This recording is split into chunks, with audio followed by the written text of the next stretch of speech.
Son of oh, that jumping.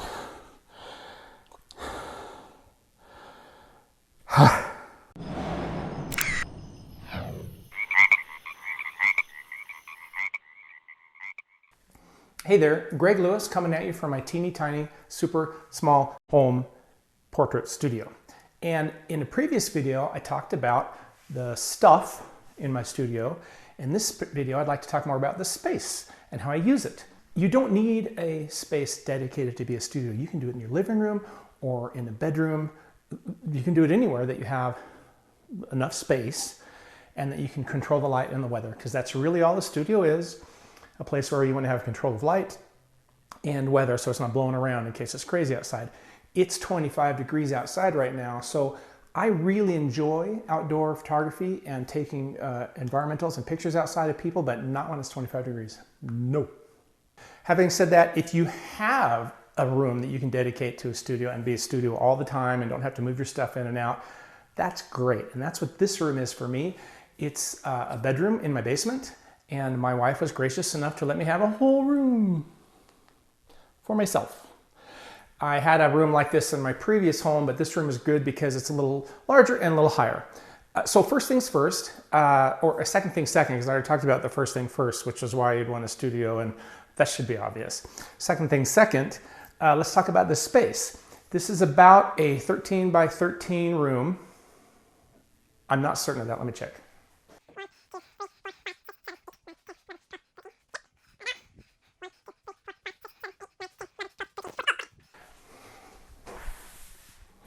It's a 13 by 14 room. However, I can't really shoot this way because of a closet and a window, so I shoot this way, even though it's a narrow space because I got a wall and a wall.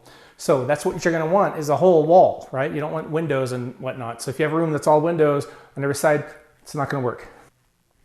Oh, so yeah, so as I mentioned, it's a 13 by 14 room, and the ceilings are, son of a, that's a 10-foot ceiling. Now, as much as the width of the room, the height of your ceiling is going to be important. Of course, you can see why the width of your room would be important, right? Because you want to have room for your subject and have room between the subject and the background and your camera, which will be over here. You don't want to go all fish-eyed, people, right? You want to use like a 50 millimeter or 80 millimeter lens.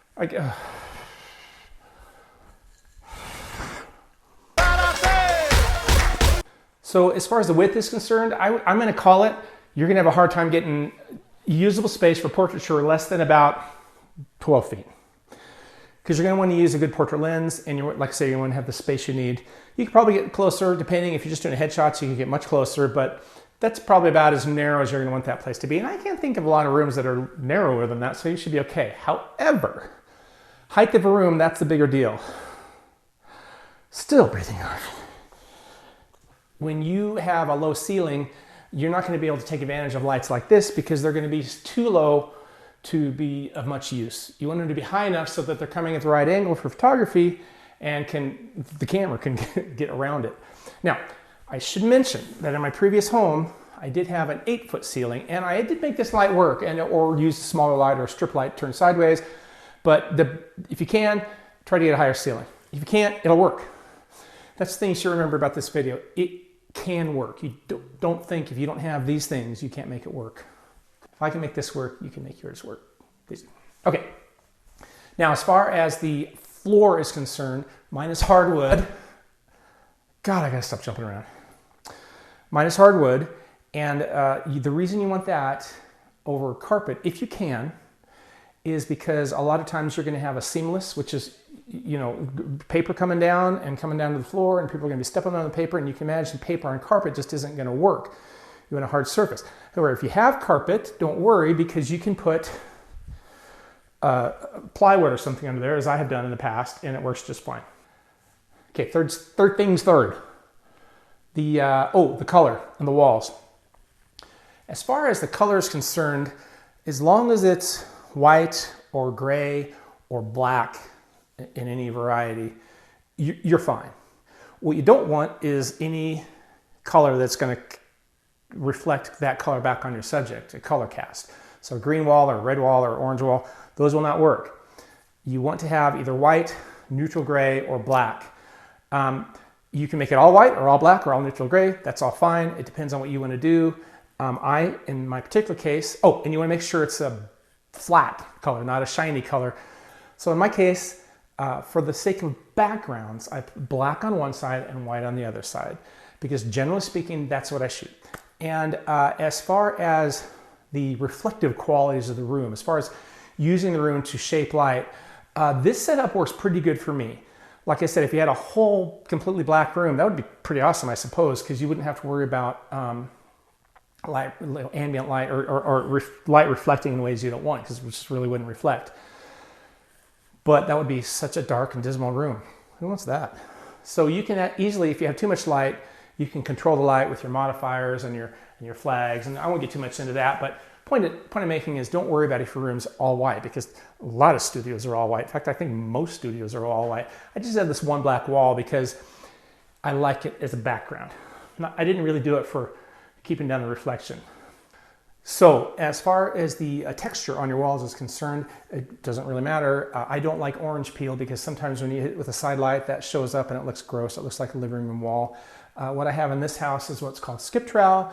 It's a slightly textured but more flat look, which is good because I can either have it show up a little bit if I want some texture in my background, or completely blow it out by depth of field or lighting. So that's not too big of a concern. Okay, so now as far as the just the organization of the studio, I'm not particularly an organized person. Unfortunately, you're going to probably have to use some of your floor space for things other than standing, because you just have crap in here.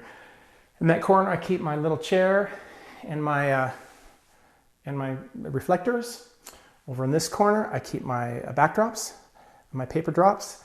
Over in that corner, I keep my light stands. And over on this side, I have a closet. And let's talk about my closet. Okay, now, on the other side of my room is something much less fascinating, more boring. This is a closet. Like any other closet, if you use a bedroom as your studio, you probably have a closet. What I have done to make things a little easier is I've taken off the doors, so I don't have to worry about moving them back and forth. So move them. It makes it look more professional. No, it doesn't. Anyway, I took off the closet doors. So things I have in here, I've got these little, I've put in a sturdy shelving from Costco, and I put these bins in. I've got them, I try to be somewhat organized. It's really hard to stay organized, and I'm not a very organized person, but I do have some bins. This is for like adapters. I've got them labeled. This is for miscellaneous. What does that even mean? Crap. Audio and phone accessories. Ooh, modifiers for speed lights, and also GoPro stuff. And then in this corner and then over here, I basically have where I keep my umbrellas. This shelf up here is where I keep my lenses, although not of them are a lot right here because they're in my case over here right now. And right here is where I keep some of my props. Oh, sorry. Like Stunt Baby. Oh, right here is a little place that I put a rack, like a hanging rack up for my various cables and straps. A few more props. I got a flower. Another flower. Dos floreros. Oh, speaking of Spanish.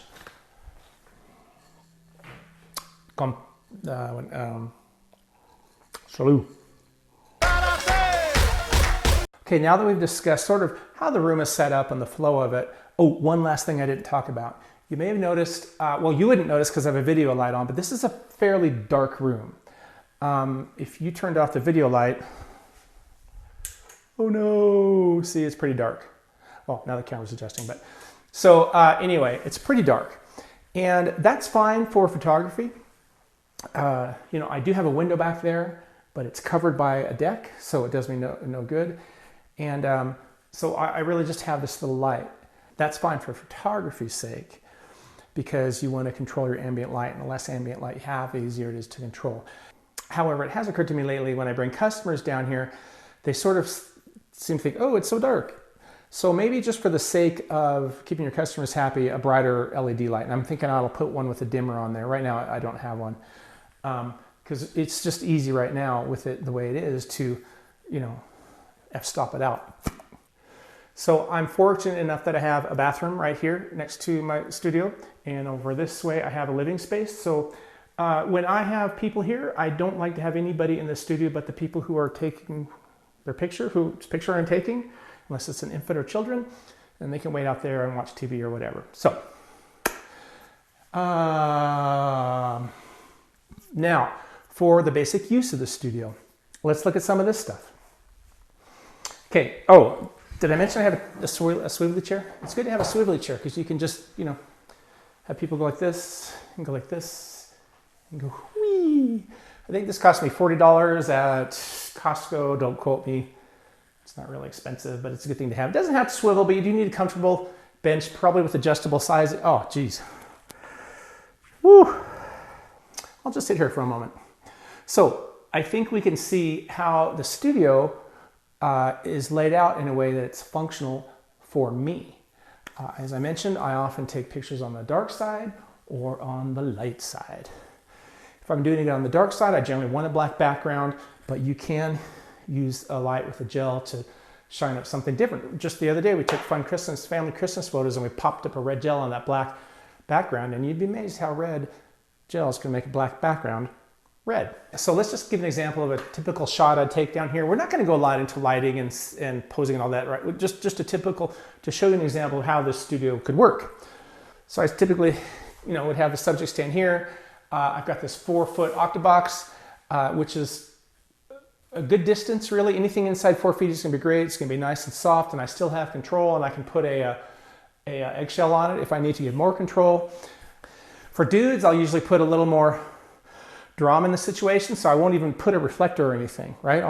This is my basic dude shot. One light, maybe a reflector to fill in a little bit if I have to, and looking right straight into the camera.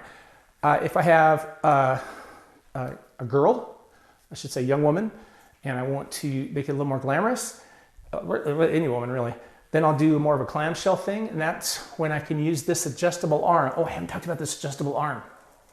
So this adjustable arm allows me to move this big old light around, right? And I don't have to have a stand on the floor, which is convenient because there's not a lot of space on the floor of my studio. You probably noticed. But it's great because I can point the light over to this wall or point the light over to this wall, and I can move it around. It also comes up and down as I need. Now, of course, that's fairly limiting because I can't move it everywhere in the room, but if I need another light in the room, I can get out my other light and pop it in, and that's no problema. Speaking of problema, I'm going to have an El Drinko. Okay, so that's a typical shot. Now, if you had a girl and you want to do clamshell lighting, you just get a little more here. You can see how I could move it. I'd have to get up there and adjust. I don't feel like doing it now. You can move the light more this way where it's directly above them, and then use a reflector, not unlike this one. Put it below them, and you got clamshell lighting, right? Which is, by the way, clamshell lighting is the biggest secret of photography. Ain't no woman don't look good with clamshell lighting. Give it a try. Okay, but if I want to move that light over to the other side of the room, I can have a white background, put a little light on it, make it high key, and that's really good for a lot of headshots where they prefer a lighter. You can do headshot and light or dark, but most people for a headshot really just want to have a light background, so that's easy over there. I think that's it. All right, thanks so much for watching. Hey, if you have any questions or comments, snarky or otherwise, leave them in the comments below. I always respond. Also, if you'd be so kind, like and share and subscribe and all that stuff. Stay focused and have a great new year. That looks like I'm doing some, I'm not flashing. That was just my hands. My hands were just. Have a great new year. Have a great new year. Have a great new year.